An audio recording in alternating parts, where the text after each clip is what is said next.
गुरुदेव ने अपने दिव्य प्रवचनों में सभी शिष्यों का मार्ग प्रशस्त करते हुए कहा, व्यक्तित्व निर्माण के 3 स्वर्णिम सूत्र हुआ करते हैं, उत्साह, एकता और विश्वास। यदि ये 3 गुण एक साधक में विकसित हो जाएं, तो उसका व्यक्तित्व चमक उठता है, वह आध्यात्मिक उन्नति को प्राप्त होता है।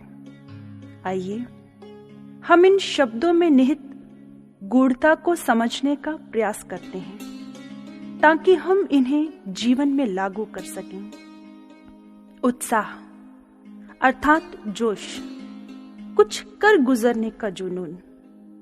कहते हैं अपने लक्ष्य को हासिल करने के लिए जिसमें उत्साह होता है, उसे विपरीत से विपरीत परिस्थितियां भी झुका नहीं पाती। वह उनके आगे घुटने नहीं टेकता, बल्कि कठिनाइयों को उसके आगे नतमस्तक होना पड़ता है। लक्ष्य की ओर बढ़ते उसके कदमों को नदी, नद, पर्वत, पहाड़, दलदल, रेगिस्तान कोई रोक नहीं सकता। सब धरती गोपाल की, जाम में अटक कहाँ, जाके मन में अटक है, सोई अटक जहां। अर्थात सारी धरती उस परमेश्वर की है, इसमें कहीं बाधा नहीं है, अटकना नहीं है। अरे अटकता तो वही है जिसके मन में अटक है, अर्थात जिसके उत्साह, जोश में कमी है।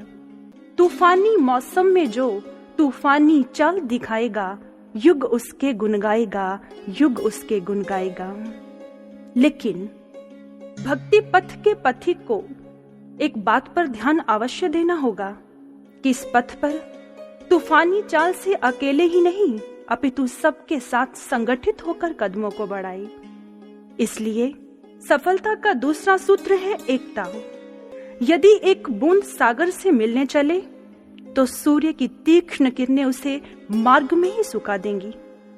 एक अकेली बूंद अपने लक्ष्य सागर से नहीं मिल पाएगी। जब सारी बूंदें संगठित हो नदी रूप धारण कर चलती है, तो सूर्य की क्या मजाल वह नदी को सुखा पाए, बल्कि नदी जरूर सागर से मिल जाया करती है।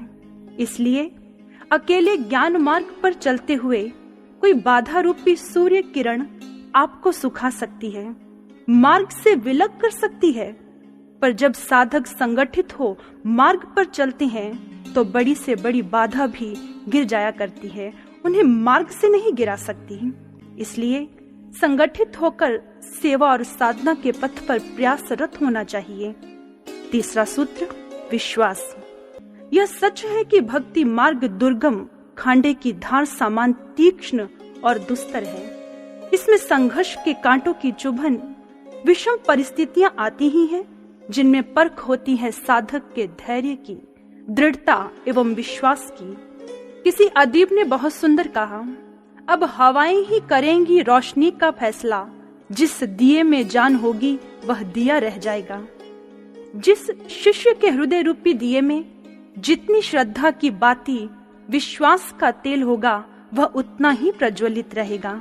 इसलिए हमारे अंतःकरण से, हमारे रोम रोम से यही प्रार्थना होनी चाहिए, इतनी शक्ति हमें देना दाता, मन का विश्वास कमजोर होना।